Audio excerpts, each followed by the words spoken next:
یہ تو ہیں کہ اگر یہ چیزیں ہمارے اندر پیدا ہو جائیں تو اچھے اخلاق نصیب ہو سکتے ہیں۔ ہم اچھے اخلاق سے اپنے آپ کو مزین کیسے کر سکتے ہیں؟ تو عزیز طالبات، اس کے لیے ہمیں ایک تو مسنون دعاؤں کا اہتمام کرنا چاہیے، اللہ تعالیٰ سے مانگنا چاہیے کہ اللہ مجھے اچھے اخلاق والی عورت بنا دے، اللہ جیسے آپ چاہتے ہیں ویسے مجھے بنا دیجئے۔ اور تیسرا جو ہے وہ ہے جن کے اندر اچھے اخلاق ہوتے ہیں، جو اچھے اخلاق سے متصف ہوتے ہیں، اچھے اخلاق سے اپنے آپ کو مزین کر چکے ہوتے ہیں، اگر ان کے ساتھ ہمارا تعلق ہوگا، ان کے ساتھ ہمارا ایک دینی رشتہ ہوگا، تو انشاءاللہ ان کے ساتھ تعلق کی وجہ سے، ان کے ساتھ رابطے کی وجہ سے، ان کی صحبت کی وجہ سے اللہ تعالیٰ غیر شعوری طور پر وہ چیزیں ہمارے اندر پیدا کریں گے، اور ہم بھی پھر اچھے اخلاق والے بن سکتے ہیں۔ اور اچھے اخلاق کے لیے مشائخ سے رابطہ کرنا، بیعت کر لینا، تعلق بنا لینا، اور ان سے رابطے کے اندر رہنا، اور پھر ان کے معمولات وغیرہ کا اہتمام کرنا، اس سے عورت کے اندر اچھے اخلاق پیدا ہو جاتے ہیں۔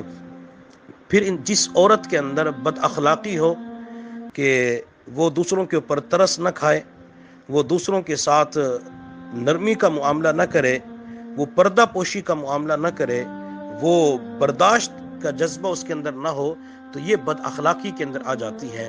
پھر یہ بد اخلاقی اپنے شیخ کو بتانی ہوتی ہیں، پھر وہ معمولات کوئی وظائف بتاتے ہیں کہ جس کی وجہ سے وہ چیزیں انسان کے اندر سے نکلنا شروع ہو جاتی ہیں، اور یہ چیزیں نکل جاتی ہیں، بس عورت کی تھوڑی سی محنت چاہیے ہوتی ہے، اور مشائخ کے ساتھ تعلق، اور مشائخ جو مراقبہ بتاتے ہیں تو اس مراقبے کا اہتمام ضرور کر لیا کریں۔ خواتین کہتے ہیں کہ مراقبہ ہوتا نہیں ہے۔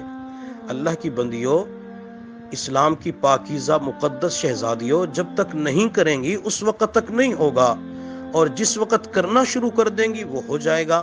کسی عورت کو روٹی پکانے کا طریقہ ماں کے پیٹ سے سیکھ کے آتی ہے؟ نہیں، بلکہ وہ دنیا میں آ کے روٹی پکانا سیکھتی ہے، آگ کے پاس کھڑا ہونا سیکھتی ہے، آٹا گوندتی ہے، پیڑے بناتی ہے، توے کو گرم کرتی ہے، اس کے اوپر آٹے کو ڈال کے دیکھتی ہے کہ توا گرم ہو چکا نہیں ہو چکا۔ یہ ساری چیزیں کرنے کے بعد وہ سیکھ جاتی ہے۔ اسی طرح جب تک نہیں کریں گی مراقبہ نہیں ہوگا۔ جب مراقبے کے لیے اپنے آپ کو بٹھا دیا، شروع کے اندر 2 منٹ کے لیے بٹھائیں، 2 منٹ کے لیے آنکھیں بند کر کے بیٹھ جائیں کہ میرے دل میں اللہ کی رحمت آ رہی ہے اور میرا دل اللہ اللہ بول رہا ہے، تو انشاءاللہ اگلے دن آپ کو 2.5 منٹ کی توفیق ملے گی، اور پھر ایک وقت ایسا بھی آئے گا کہ آپ کو مراقبے کے اندر ایسی لذت ملے گی، ایسی مٹھاس ملے گی کہ آپ کا مصلے سے اٹھنے کو جی نہیں چاہے گا۔ آپ اس وقت بیٹھی رہیں گی، تو مراقبے کا اہتمام ضرور کیا کریں، انشاءاللہ اس کی وجہ سے بھی دل نرم ہوگا۔ جب دل نرم ہوگا تو ہمارے اخلاقیات کے اندر جو پہلا سبق تھا نرمی والا، رحم کرنا، تو وہ بھی ہمارے اندر پیدا ہو جائے گا۔ اور اسی طرح اللہ مراقبے کی وجہ سے انسان کی زندگی کے گزشتہ گناہوں کو سامنے کر دیتے ہیں۔ وہ عورت سوچتی ہے کہ اچھا میں نے یہ گناہ بھی کیا تھا، یہ بھی کیا تھا، وہ فوراً معافی مانگ لے، ایک تو گناہ معاف ہو جاتا ہے، اور پھر عورت جو ہے وہ دوسروں کے ساتھ اچھائی کا معاملہ کرنے والی بن جاتی ہے، اور مراقبے کی وجہ سے انسان کثرت ذکر کرنے والوں کے اندر شامل ہو جاتا ہے۔ اس لیے ان چیزوں کا اہتمام ضرور ہونا چاہیے۔ میری تمام طالبات کے لیے، معلمات کے لیے دعا ہے، اللہ تعالیٰ سب کو اپنی مقبول بندیوں کی جماعت میں شامل فرمائے، اور ہمارا جو یہ آن لائن اکیڈمی کا سلسلہ شروع ہوا ہے، اللہ تعالیٰ ان تمام طالبات اور معلمات کو اخلاقیات کے ساتھ مزین فرمائے۔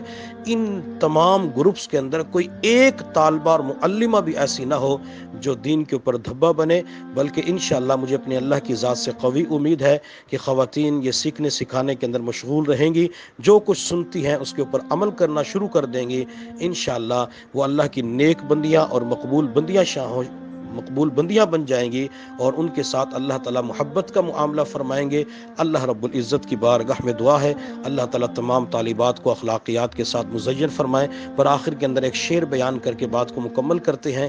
آپ وہ شعر اللہ کے سامنے پڑھا کریں: مجھے میرے دوست چھوڑ دیں سب، کوئی مہربان نہ پوچھے، مجھے میرے دوست چھوڑ دیں سب، کوئی مہربان نہ پوچھے، میرا اللہ ہی کافی ہے، مجھے کل جہاں نہ پوچھے۔ آج مخلوق کو خوش کرنے کے لیے اعمال کیے جاتے ہیں. ہم نے مخلوق کو خوش نہیں کرنا بلکہ سب سے پہلے اللہ کو خوش کرنا ہے اور اللہ کی محبت کے اندر پہ دنیا والوں کو خوش کرنا ہے. وآخر دعوانا ان الحمدللہ رب العالمین. اللہ تعالیٰ سب کو سمجھنے اور عمل کرنے کی توفیق عطا فرمائے. السلام علیکم ورحمۃ اللہ وبرکاتہ.